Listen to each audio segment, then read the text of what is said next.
Hi, friends. Yes, that's right. I almost got arrested on Sunday. These lights again. Oh my God. Why is this always happening to me? Sorry. Much better. Yeah. So, how the hell did I dodge the bullet on Sunday? I almost got arrested, thrown into federal prison at the Phoenix, Arizona airport. I was on American Airlines flight at 12:30 on Sunday, screaming on the plane that I'm going to be on the 5 o'clock news on Fox on Sunday. But what led me to do that? I'm telling you, I need my own reality TV show. I need to have a GoPro camera sitting on my shoulder and record me the entire day because drama just follows me. So Jared and I went to Arizona for 24 hours to get away from the weather here in Denver because it was raining. I actually now hear a thunderstorm. We wanted to just get away, have a few drinks, sit by the pool, hang out, feel confident before I start cutting my calories next week for my bikini competition show in October. So starting basically this week, I can't cheat anymore or have drinks, and so we figured let's get away.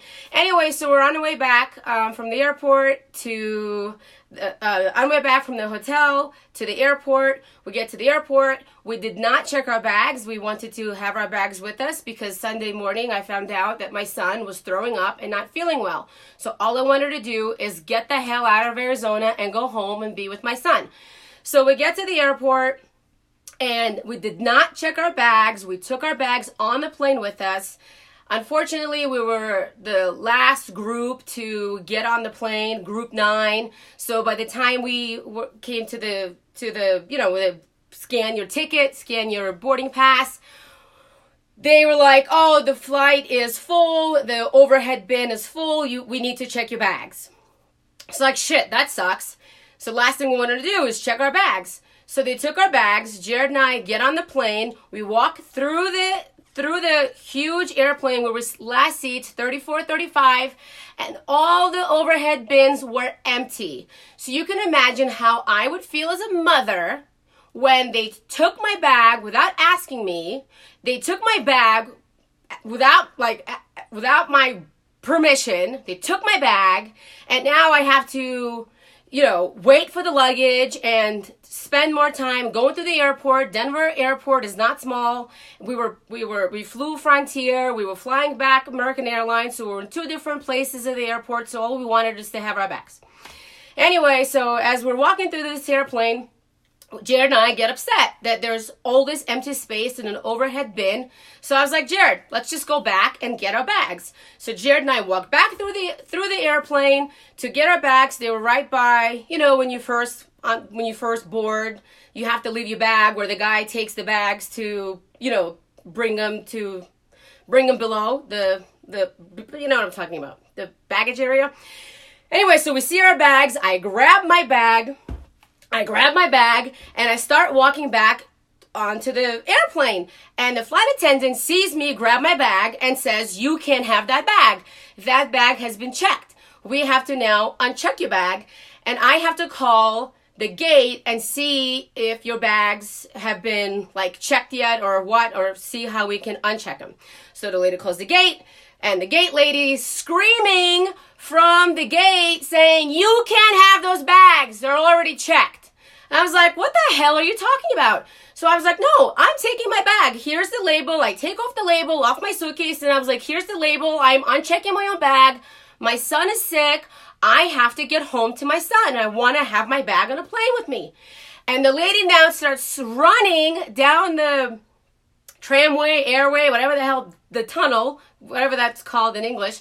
She's running down and starts screaming at me, you can't have your bag. So I nicely say to her, are you a mother? She says, yes. I said, well, whatever her name was at the time. Because, I could see her name tag. I said, well, my son is really sick, and he's throwing up, and he's not feeling well, and all I want to do is bring my bag, since there's room on the plane, so I can get home quickly. And that lady says to me, no, you can't have your bag. It's already checked. And you know what I said? You're a terrible mother. Your child is going to be sick, and you're a terrible mother. And then she starts screaming, I'm going to call 911, and I'm going to call security. I was like, you go call security. She's like, I'm going to call the police. I'm like, go call the police. Go call whoever the hell you need to call. But your son is going to be sick, just like my son, because you're a terrible mother. And let me tell you, now I am standing in first class, okay? Karina Rabin is in first class screaming to the lady who works at the gate, you're a terrible mother, because she won't let me have my bags. And you know what else I did? I am screaming at the top of my lungs, Karina Rabin going to be on the 5 o'clock news, people. 5 o'clock news on Fox. Because at this point, I was hungover from the day before, and I was really upset. For those of you who are parents and want to get home to your children, you would probably understand my frustration and why I was so upset and why I was so angry, because I was nice to her at first. I even asked her, are you a mother? I was trying to have like this thing and understanding. So this lady keeps screaming how she's going to call the police and she's going to call 911 because now she thinks my son's on the plane and he's sick. And I'm like screaming back, he's not on the plane. I want to get home to my son. Jared's screaming with me. All of us are screaming. Meanwhile, like, you're not allowed to yell in an airplane. But get this, it gets better. So the flight attendant was really nice and understood why I was being so upset. So she brings me into the cockpit. I went inside the cockpit to talk to the captain, to explain to the captain why I was so upset. Okay, you won't let me have my bag. You won't, you're screaming at me. And after 9/11, you allow me to go into the cockpit with the captain? So now I'm standing in the cockpit. And this is me. Oh my God. This is really cool. I'm in the cockpit. I can't believe I'm in the cockpit. I'm talking to the captain. This is so weird. They won't give me my bags, but they allow me to be inside the cockpit and let me talk to the captain. Oh my God, look at all those buttons. I just want to press them. So I came down. Being in the cockpit was really entertaining. And I came down because at that point I realized I am SOL. The bag is not coming with me. There's nothing I can do. And what happens next? As if this story wasn't big enough, but that lady from the gate calls the CRO, which is like customer service, I don't know, operations, whatever. But it was like the high people who choose whether or not I am allowed to fly. So now it came to the point that I'm not getting my bags, and now I may not even be on this plane to go home to my son. So I really needed to, shut it and, calm down. I knew I lost. I knew now this is a really shitty situation and there's nothing I can do. And so when the CRO came, they had to see that I'm calm. The flight attendant was so nice. And she was like, you really need to calm down. And I was already calm by that point. It was already over. I knew I lost. I already yelled at the lady that she was a terrible mother. I already did what I had to do, right? So I was calm. I explained to them what the situation is, why I'm going to go home, what happened with the bags, blah, blah, blah. And I forgot to tell you, when I grabbed my bag to go back on an airplane, the gate lady grabbed my bag away from my hands. So it was like that Gaylord Fokker movie when he was on an airplane and he lost his bag. And then in the end, when he was going back home, he grabbed onto his bag from the flight attendant and he was screaming at her, I just want to have my bag. You remember that part? And he also got kicked off the plane. That was me. I'm trying to grab my bag and she's grabbing my bag away from me. So she touched me and kind of pushed me. So when I was talking to CRO, it was like me and her, and Jared and I against her, trying to explain to these people that she touched me and she's not allowed to touch me. Anyway, so at the end of the day, they let me get back on the plane. But before I got back on the plane, they nicely said to me, if there is one more outburst on the plane, we will reroute this airplane and land. and you will be arrested in Arizona. And if this outburst is closer to Denver, there will be policemen waiting for you at the Denver International Airport, and you will be arrested. So we suggest that you go back and sit down and not make any more noise. Yes, that's what I was told. And I was like, no problem. It's done. I lost. Don't worry about it. I'm not going to scream. Hopefully somebody recorded that situation and maybe it went viral. I'll never know. But once we got on the plane and we're walking back through first class, a nice lady, I wish I knew her name, stopped me and offered me her seat in first class so that way I can get home faster to my son. But I was with my husband. Obviously, I wasn't going to be the only one hanging out in first class without my husband.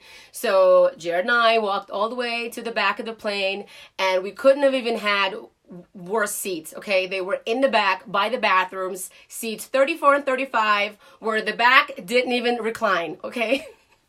And as soon as I sit down and they close the door, I got so sick. It wasn't even funny. I thought I was hungover, but it wasn't. I ended up having some kind of flu.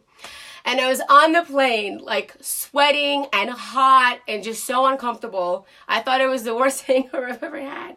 I don't know what happened to me. But the doors are closed and I'm like, I have to get out. I have to get out. I need water. I was freaking out.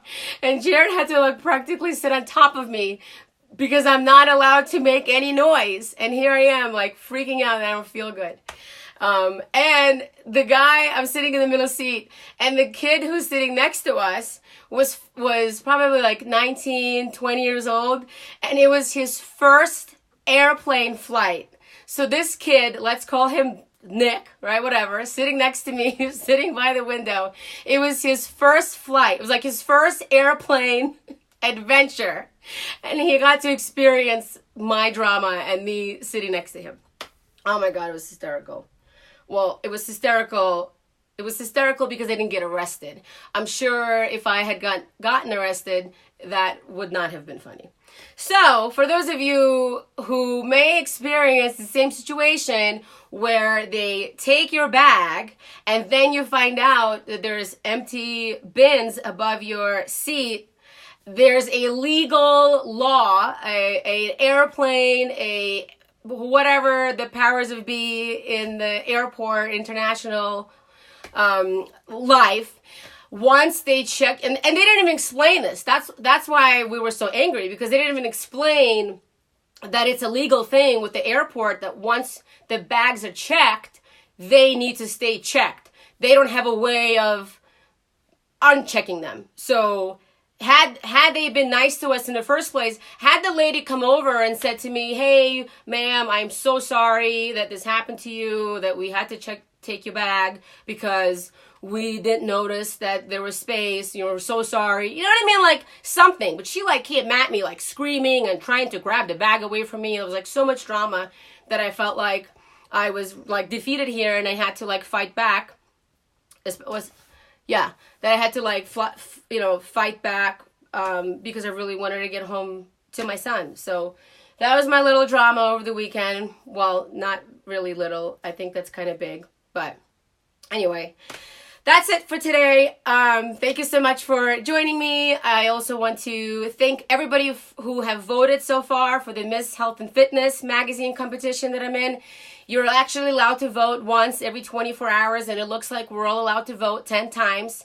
So I'm going to continue to post pictures, and I'm going to continue to ask for more votes. So please excuse my annoyance, but it's $20,000 on the line here, and a feature in a magazine 2-page spread, which you would all understand. It's a really huge opportunity, especially for me. I've worked really hard to have been working out and prep for this fitness competition that's coming up in October. And so this would be such a huge win for me. And also, I have kidney disease, and I've been very open with that. And I'm going to start crying. I really, truly want to inspire so many other people who have illnesses, especially when you can't see them. There's so many illnesses and so many health issues that we all have, like myself with kidney disease, and you can't see it. So no one ever thinks that I'm unhealthy, but at the end of the day, someday, I might end up on dialysis and need a transplant, but we'll never know. Hopefully my fitness journey will prolong that. And so, thank you again for all those votes, and thank you in advance for future votes. Thanks for joining me.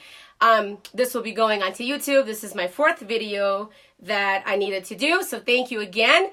For those of you, my channel is Karina Rabin. I still haven't figured out if I should name it something else, maybe more catchy or funny. But if you're watching on YouTube, please subscribe. If you're on Facebook and you're watching this later, do me a favor, hit or comment replay. And I would love to know where everybody's from. I had so many new friend requests, like 300 in the last couple of days. So I think going live has really been helpful to keep going with this. So again, kisses, love you. Don't get arrested. Have a good week.